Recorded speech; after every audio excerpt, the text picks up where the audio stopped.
지금부터 제가 하는 말은 제 자랑이 아닙니다. 국민대회를 오해하는 분들이 계셔서 하나님의 상급을 포기하고 국민대회를 잘 마치기 위해서 하는 이야기입니다. 오해하지 말고 들어주시면 정말 감사하겠습니다. 2019년도 국민대회 때 일입니다.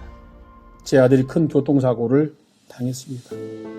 사실 저는 생각하고 싶지 않은 일입니다.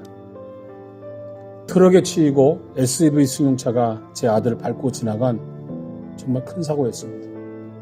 새벽에 경찰관이 전화 왔는데 마음의 준비를 하고 오라고 했습니다. 저와 제 아내는 병원에 달려갈 때에 울면서 갔습니다.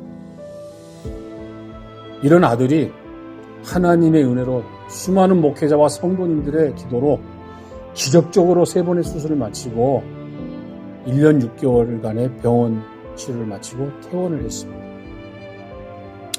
퇴원한 후 아들은 바로 직장으로 복귀할 수가 없어서 6개월가량을 또 재활치료를 해야만 했습니다. 그러던 중 제가 국민대회로 바쁘자 아버지를 돕기 위해서 제 아들이 국민대회 간사일을 2개월간 도와주었습니다. 2019년 그 뜨거운 여름에 열렸던 동성애 퀴어 축제반대 국민대회 때 제 아들은 간사일을 하면서 국민대회가 얼마나 중요하고 준비하는 일이 얼마나 힘든지를 깨닫고 자발적으로 여자친구와 함께 국민대회 기수단으로 참가하여 교통사고로 인해 아직 온전하지 못한 다리의 통증을 참아가면서 아버지의 자존심과 긍지인 국민대회 깃발을 들고 여자친구와 함께 그 아픈 다리를 절면서 퍼레이드 행렬 맨 앞에 서서 숭례문을 돌아 시청까지 퍼레이드를 마쳤습니다. 그리고 다리 통증으로 더 이상 걸을 수 없어서 다른 청년에게 그 깃발을 인계했던 적도 있습니다. 저는 무대 위에서 그 모습을 지켜보면서 아들을 살려주신 주님의 은혜에 정말 감사했고 그 아들이 1년 6개월 만에 세상에 나와서 첫 번째 공식 활동을 국민대회 봉사와 기수단으로 참가해 준 것이 너무나 고맙고 자랑스러웠습니다. 저는 무대에서 눈물을 훔치며 우리 아들이 국민대회 깃발을 들고 그렇게 퍼레이드를 벌이는 모습을 보고 정말로 뜨거운 눈물을 흘렸습니다. 그렇게 저는 국민대회를 마쳤습니다. 그러나 2019년도 그 누구도 제 아들의 이런 일을 아는 사람이 한 사람도 없었습니다. 저는 누구에게도 말하지 않았고 하나님만 아셨습니다.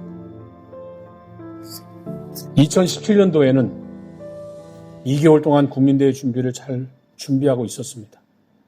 그런데 국민대회 일주일 남기고 저희 어머니가 갑자기 응급실에 실려가셨습니다.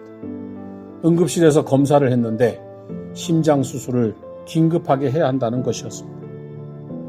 의사 선생님이 수술을 못하시면 얼마 못 사시고 돌아가신다고 하면서 가족들이 수술 결정을 해달라는 것입니다.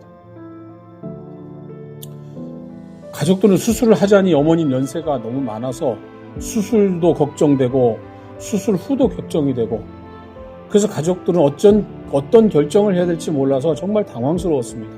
정신을 차릴 수가 없었습니다. 특별히 저는 어머니를 가까이서 모시고 사는 사람으로서 병원을 떠날 수가 없었습니다. 형제들에게 연락을 하고 상황을 전달해야 되고 의논을 해야 되고 하는 그런 일들이 저에게 주어졌기 때문에 2016년도 국민대회 준비를 같이 했던 모 목사님에게 지금 어머님에 대한 사정을 제가 이야기하고 국민대회 마지막 준비 과정을 좀 도와달라고 부탁을 했습니다. 제가 그 부탁을 하면서 눈물로 호소했습니다. 그런데 그분은 담임 목사님이 목 수술을 하셔서 교회를 돌봐야 하기 때문에 어렵다고 거절을 하셨습니다. 저는 울면서 목동 이대병원과 방배동 사무실을 오가면서 2017년도 국민대회를 마쳤습니다.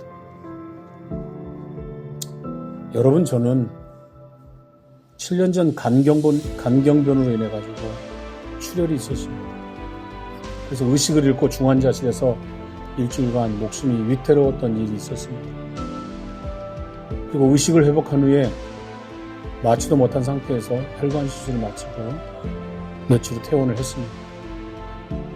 그 후 저는 6개월마다 지금 서울 아산병원에서 검사와 치료를 반복해서 하고 있습니다. 그 고통스러운 과정은 제가 얘기하지 않겠습니다. 바로 지난달에도 두 번째 혈관 시술을 하면서 터져버린 혈관 6개를 묶었습니다. 그리고 9월 1일에 세 번째로 또 혈관 시술이 예정되어 있습니다. 제 병은 간 이식을 하지 않으면 고칠 수 없는 병입니다. 지난 2년간은 코로나로 인해 수요축제가 열리지 않았습니다. 그래서 저는 한편으로는 좀 마음이 좀 편하기도 했습니다. 그래서 2년 동안 저는 사단법인 청소년 중독 예방 운동본부를 설립하고 청소년 중독 예방의 일을 2년 동안 열심히 했습니다. 정말 힘들고 아픈 몸을 이끌고 수많은 사람들에게 도와달라고 읍소하면서 머리 숙여가면서 자존심 다 내려놓고 중독 예방의 일을 2년 동안 했습니다. 지금 함께 저와 일하시는 32분의 교수님들도 제 병을 모릅니다. 저는 제 병을 누구에게 이야기를 먼저 하지 않습니다.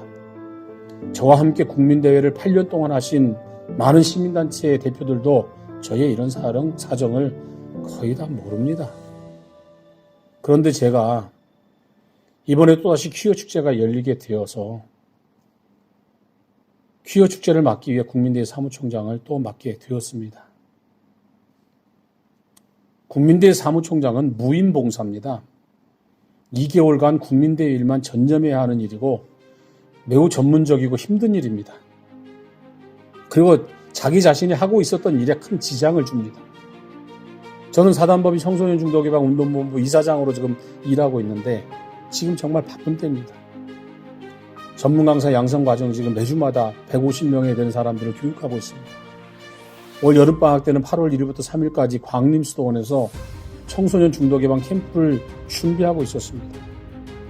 그런데 국민대회 사무총장을 맡아서 이 일을 준비하다 보니까 캠프를 준비할 수가 없는 것입니다. 저의 이 법인의 가장 큰 사업 중에 하나가 바로 청소년 중독 예방 캠프입니다. 우리나라에서 한 번도 시도해 본 적이 없었습니다. 그래서 그 일을 좀 하고 싶었고 하려고 정말 전국을 뛰어다녔습니다. 그런데 국민대회 때문에 이 일을 포기했습니다. 이처럼 국민대회는 저를 비롯해 우리 가족의 아픔과 상처가 함께 묻어 있어서 저는 다른 어떤 일보다도 최선을 다했고 성실하고 깨끗하게 운영해 왔습니다. 여러분, 이번 2022년 국민대회 믿고 참석하셔도 됩니다. 걱정하지 않으셔도 되는 국민대회입니다. 순수성 잃지 않았고요. 변질되지 않았습니다. 이름만 들어도 알 수 있는 훌륭한 목사님들과 지금까지 동성애 차별금지법 막기 위해서 애쓰시고 싸우신 시민단체 대표님들과 교수님들과 변호사님 모두 다 참석하고 있습니다. 왜 존경하는 목사님들과 시민단체 대표님들과 변호사님들과 교수님들이 지금 이 국민대회를 준비하고 있을까요? 여러분 레인보우 리턴즈를 보고 국민대회를 아주 이상한 집단, 단체, 거기서 일하는 사람들을 아주 나쁘게 지금 여러분들 생각하고 있다는 이야기가 들려오고 있습니다. 그로 인해서 국민대회 준비가 매우 어렵습니다. 그래서 제가 오늘 국민대회를 바로 알리기로 마음을 정했습니다.